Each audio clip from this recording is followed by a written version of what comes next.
Hello everybody, and welcome to Nathan on Shuffle and what I'm dubbing my anti-clickbait week, a little bit of a response to the Prog Corner, who did his clickbait week last week, putting out a lot of videos to get a lot of views and attention, but I wanted to put a different spin on it. He did a video on the most overrated album, so I wanted to do a video on some of what I think are some of the most underrated albums. I thought that would be a fun little twist. And this is a topic I've been considering recently as I've done different ranking episodes of different prog bands, where a lot of the consensus worst albums by these bands end up not being as bad as I think they will be. It feels like what tends to happen is that people all start to pile on to the same opinion. It becomes this kind of consensus opinion that everyone just kind of takes as a truth and fact because so many people have stated the same opinion. And oftentimes I find myself kind of rallying against that mentality. You know, some of these albums are some of my favorites, and I don't want to just follow the herd and follow the consensus opinion of what everyone else thinks. This is also something that happens in movies and television. There's certain seasons of shows that people talk about being the worst, but I actually really enjoy and love certain movies, all that kind of stuff. Like, I just get really annoyed and bothered when everyone just kind of piles on and decides something's the worst for whatever reason, and it almost becomes taboo to kind of go against the grain and say, no, it's actually pretty good if you really give it a chance. So that's kind of the theme of the episode here, is giving a spotlight and a chance to some albums that I think are unfairly regarded in progressive rock. I'm focusing in progressive rock, and mostly with kind of classic prog bands, many that I've done rankings of recently and have been thinking about. I'm going to try to do this fairly quickly because some of my videos have gotten a little lengthy this week, and I'm trying to give you guys some quick episodes that you can enjoy in a short time space. So first to mention is Yes's Tales from Topographic Oceans. A lot of people just seem to consider this to not be their best album, you know, a little bit of a mess, them going off the rails a little bit. And this is probably the one that I would say that not everyone feels this same way. Like, some people actually really love this record. But I'm always surprised when I see this kind of listed as one of the worst albums in prog alongside other examples that we'll get to in a minute. Where I think it's one of the peaks of their catalog. I think it's one of their best albums. And I'm always surprised and shocked when people just say it's one of their worst. I just can't really wrap my mind around it very well because of how much I enjoy it. I mean, I can understand that certain parts probably are a little bit noodly and go on a little bit too long. Maybe people don't really care for these long stretches of music and feel like they meander a little bit. But there's so much great stuff in there. There's so much classic Yes material all throughout. You know, I just can't imagine a classic Yes fan just dismissing it outright, because there's just so much cool stuff to behold, and it's like Yes in their classic period doing what they do best. It's really taken to its excess. It's like the most progressive album in their career, perhaps, in some ways, but I just absolutely adore it. I think it's a very special record. And if this doesn't really count, I would also say the same thing about Tormato, which gets a lot of kind of hate, being one of their like later 70s albums. I think it's still excellent and it has a lot of great stuff on it. Maybe it doesn't reach the heights of like Close to the Edge and Fragile and those early records, but there's still so much to love about it that it's an essential part to me of a classic Yes collection. Just so many cool songs on it, and a really cool spirit to it as well. So I tend to like those records, even though some people kind of dismiss them a little bit. One of the main ones that brought this topic about in my mind is ELP's Love Beach, which gets a lot of hate in the community, but I just find it to be really delightful. I know there's a bit of a pop touch to some of the tracks on the first disc. The cover art's kind of not the greatest, but I wouldn't dismiss an album just based on their cover art. It's more to me about the music, and you get some really fun, cool things on it. And just the Canario and Memoirs of an Officer and a Gentleman makes this album worthwhile to me. And I don't really mind a lot of the shorter, poppier stuff that's on the first side of the record. There's some really cool little prog flourishes and prog touches to it, and I think it's dismissed unfairly. Similarly, I feel that way about Jethro Tull and their album Too Old to Rock and Roll, Too Young to Die. A lot of people consider this maybe one of the weakest of their 70s output, but when I listened to it, I just found it to be right in line with some of their classic 70s material, similar to War Child and Songs from the Wood and Heavy Horses and all of that stuff. It's just a really cool record with an interesting concept. And it has some excellent tracks on it that I really enjoyed and think really harkens to their heyday. So I just really think this is a cool record that gets dismissed way too often, and I find it to be really fun. I also picked a Genesis's And Then There Were Three, which I think still retains a lot of their classic symphonic prog spirit from that era, even though they're missing Steve Hackett, and yeah, it's a little bit noticeable, but there's so many cool tracks on this album. To me, it is only just a slight hair below like Wind and Wuthering, but a lot of people rate it, I think, a lot lower.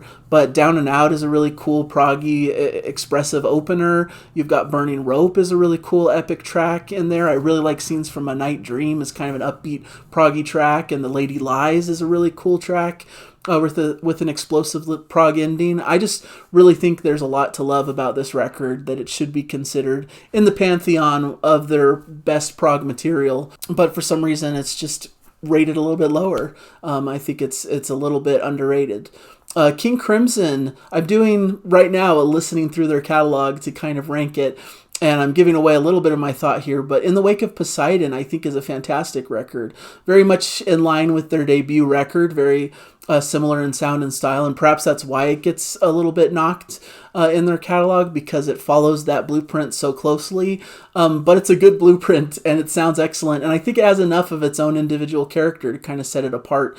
I love Pictures of a City. I think that's one of the best King Crimson tracks. Yeah, maybe it takes some cues from like Schizoid Man, but I think it also goes out on its own direction and has some really cool, funky kind of bits to it. Really love Cat Food is like a really cool, quirky, jazzy kind of track that's a lot different. And In the Wake of Poseidon, the title track is just a really cool, mellotron-drenched, like classic track as well. Maybe a bit close to Epitaph, but I think it also has its own little vibe to it as well. And I like those little piece tracks that kind of frame the record as well. So there's something to really enjoy about that one that I think people dismiss a little bit too quickly. I also put in my list Rush's Caress of Steel, which I think is a fantastic blueprint for what was to come in their like proggier 70s period.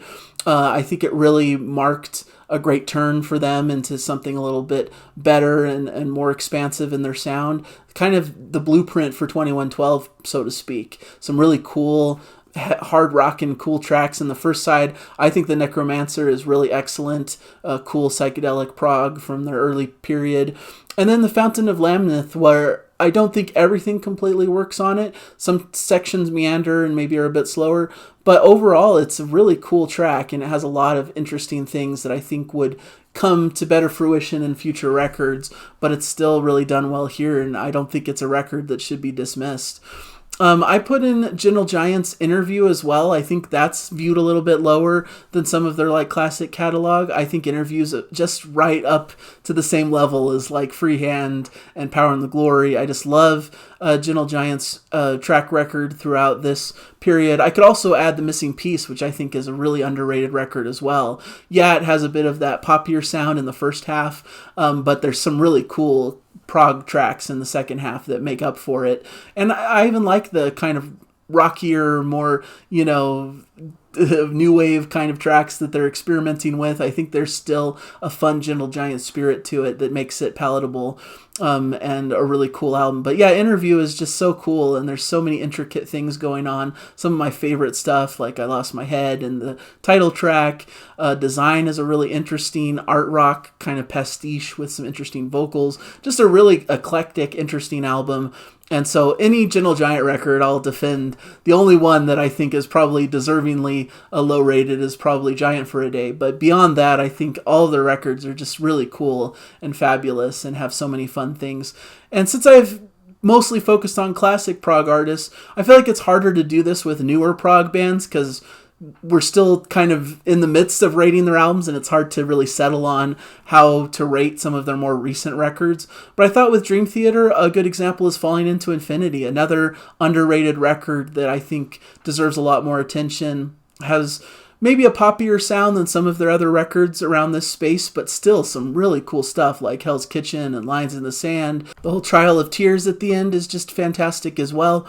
I love the opening of New Millennium. It's just a really fun, interesting record, and I think it's cool that they went a little bit in a different direction than like Images and Words and Awake went before it. And I think some people dismiss it a little bit as not one of their classics. It's in between like some really classic records that everyone loves. But I think it's a little bit underrated. I think it's a really cool one. I also really like Porcupine Tree's The Incident, which is kind of like the lowest rated album of their more recent records, from like In Absentia to The Incident. But I think it's really cool. I feel bad that a lot of people dismiss it, but I think it has an interesting sound to it. It's right in line with that classic Porcupine Tree sound from that era, with a little bit of a metal tinge to it. Interesting song cycle where everything kind of flows together, and then a couple of interesting like separate tracks that are also really cool and unique. So I've always thought this was a cool record, and I don't know why it's so disliked, but I think it's really fun. And if we're talking about Spock Spirit, I think their underrated record is Day for Night, which a lot of people rate as probably the lowest of the Neil Morse era, but so many cool tracks. The title track is one of my favorites. I love Crack the Big Sky, is just so fun. Classic prog. And there's just so much to love. The whole Healing Colors of Sound suite, it's just perfect record to me, just right in line with all of the other classic Spock Spirit records. So those are just some, I wanted to add something Neil Morse related in the mix, and it's hard to know what of his career is kind of considered the underrated. Maybe in a solo career, something like Lifeline is probably a bit underrated. I love the title track Lifeline. I love Leviathan. Love the big track So Many Roads. There's just a lot of cool different tracks on it, and it gave a little bit of a break in all of these big concept records. So that's a smattering of different underrated records that I think deserve a little bit more attention, a little bit more love. So that's what I have for you. There's probably a lot more that I could think of. Maybe I'll do a follow-up video as well, but those are the main ones that came to my mind as I've been doing these like classic prog rankings and thinking about some of my favorite bands. So let me know in the comments what your favorite underrated records are, and I'd be fascinated to hear your thoughts on some of the ones I discussed. So thank you guys so much for joining me. Hopefully you appreciate this episode, and that's the end of our anti-clickbait week. Hopefully you enjoyed it on the channel, and check out my other videos that I've been doing this week. It's been a lot of fun. So thank you guys, and I'll catch you in a future episode. Bye everybody.